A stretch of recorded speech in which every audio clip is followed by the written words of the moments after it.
1 all. The forehand counter is so solid, isn't it, here from Bernie Soch? She can't do a forehand power flick. It's usually that little guide flick that she does there. But I think serving into the forehand is definitely the right tactic from Hayata. 2-1. She will vary it, though, to try and catch her out. I think a long serve into the middle. Long serve into maybe the mid-backhand area of Soch could be a good tactic for the Japanese to try and do as well.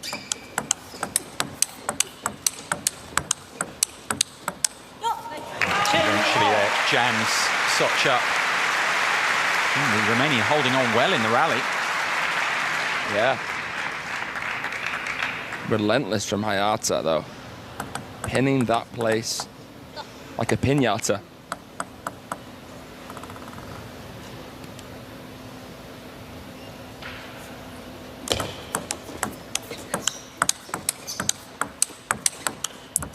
A bit more juice on that last one. And the difference for Hayata. Amazing racket speed, hasn't she, Hayata? The way she comes over the ball. Not playing too powerfully, but keeping the quality on it. For the security, for the arc. 2-4. Yeah, and a rise, and of course we've seen that rise go on with all the WTT series titles that she's managed to collect in her career, including, of course, in the last few months, Hayata, winning in Rio, winning in Muscat, and most recently in Antalya. 2-5. Guarantees at least a 2-point cushion here, Hayata. I was going to say, though, about winning those titles, Fraser, here, is that she does everything, basically, very well. And that's the challenge for Soch here. She's rising to. And there aren't huge... I'll ask you, what are the weaknesses of Hina Hayata? There aren't really that many.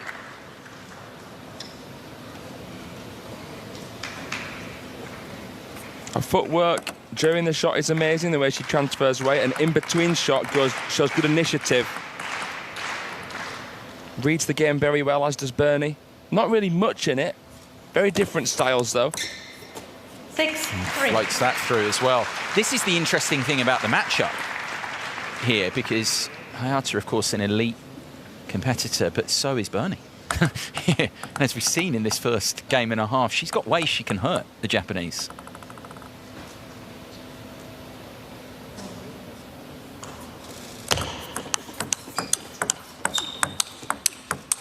And her improvement in the rally, loop-to-loop and elsewhere, Fraser, it's been the big thing for me about Bernie Soch over the last, should we say, year and a half. Yeah. She was a very decorated junior in Europe, but now, especially in the last year and a half, really added to the power game. I mean, look at that. Best of the lot so far from Bernie. What an angle. The way she meets the ball is much better. The way she comes into it. She keeps the bat high, and that allows her to drive forwards through the ball in the open rally much better than what she did before. Because she's always had these tricks. She's always had the risky backhand that's quite hard to read the direction of. But yeah. More muscle to her now. I know she works really hard physically too in the gym. Her base is stronger, her core's stronger. And that's really helped with the lateral movement, keeping the form. What a serve from Hayata there. The bottle challenge.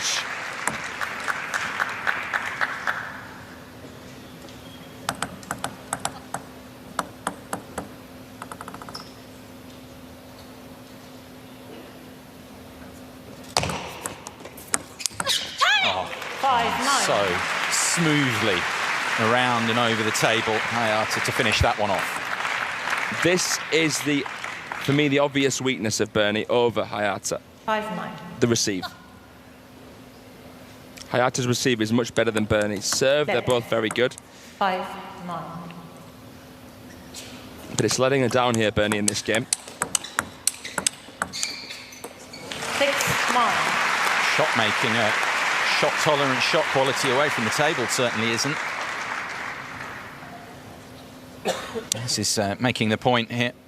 She's actually doing better, but those numbers, I think, are starting to narrow a little bit in this second game as well. From the brilliant start that Soch made. She's still ahead there, 60% of points won. So Hayata's 50.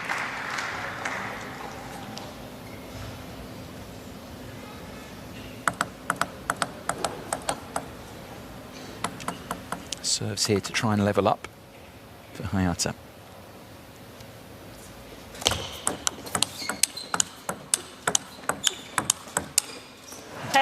A little bit more angle there. Anthropology. But again, interesting, kind of pinning Bernie towards the middle there, into the elbow, and then opening up.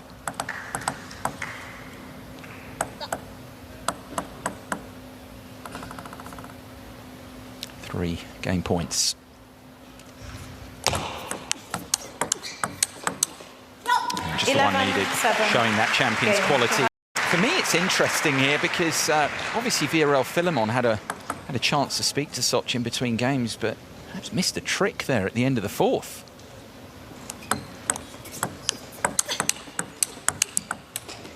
Interesting your thoughts on that, Fraser. I mean, the timeout was there, and the handy lead was at 9-6. I just think it would have been good to give Hayata a bit more time to stress that she needs to make her move now in a must-win game. Surprised it wasn't called.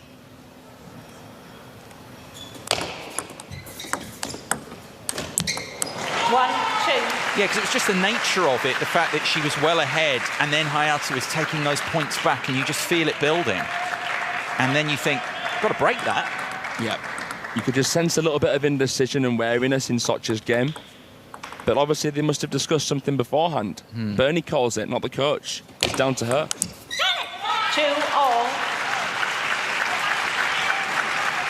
Just a bit of context here as to how good these two are when it goes to the decider.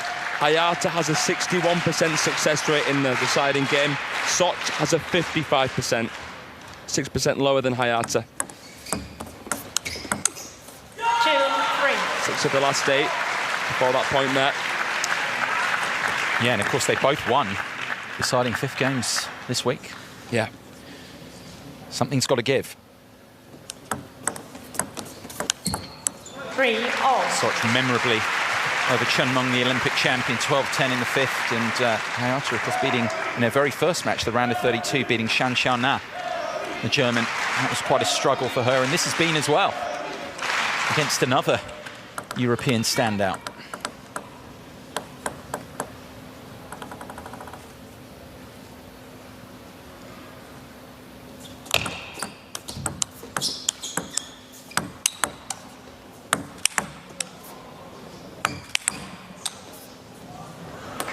Such measured play from Soch there. Placement. Just working her opponent over time after time. She's great back there, but Soch pinning her on a backhand. She knows it's going to be easier for Hayata to come back into the table with a forehand. See that a lot. Let. 3-4.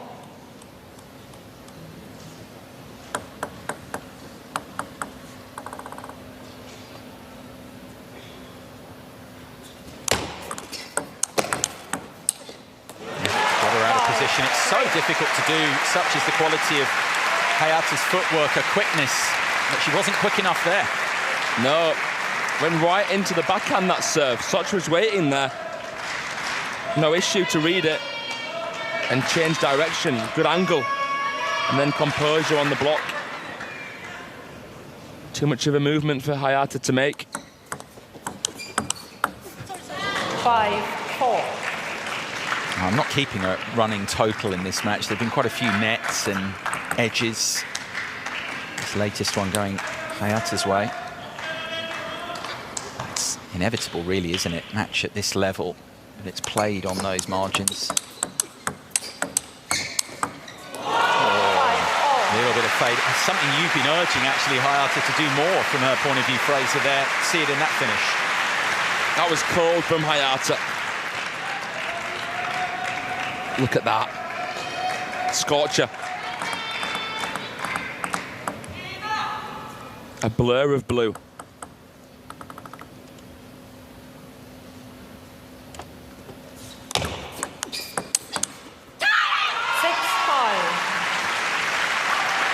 And that was a blur as well into the middle of Soch. How hard was that hit?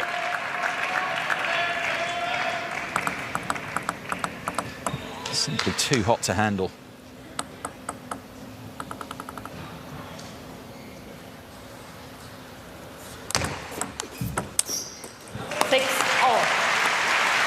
Latest towel break then, and they are absolutely locked. What a first quarter-final of the day here in Frankfurt. Is this setting the tone as well for what's to come?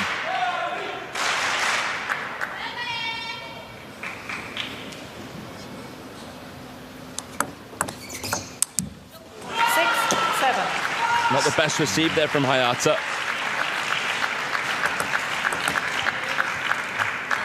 As you say, got the ball she wanted. The service execution wasn't there that time for Soch.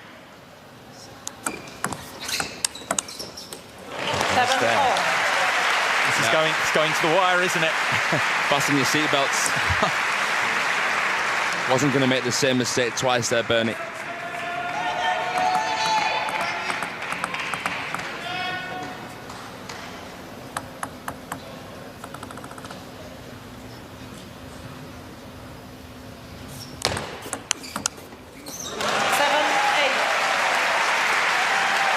Hayata there, not transferring her energy forward enough, too much up the back of a ball that didn't warrant it. Again, that kind of flatter backhand receive from Bernie Soch, causing some issues here.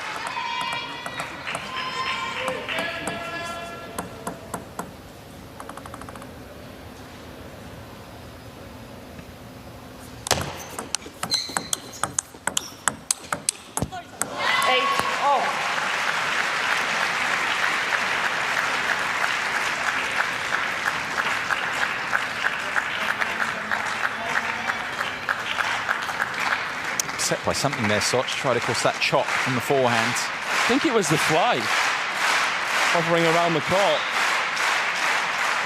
I'm not so sure, though. 8-9. The pendulum, not decisively perhaps, but just swinging a touch back towards Hayata. Going against the shifts in Bernie Soch's body momentum there, the peripheral vision. Oh! 10-8. Wow. That serve, which has borne so much fruit for Soch, and a rotten finish there. Well, that put pay to her chances. 2 match points for the Japanese.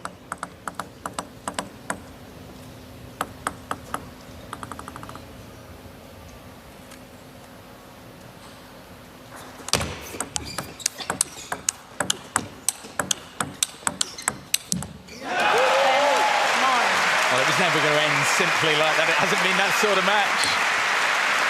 Soch stands up, saves the first match point.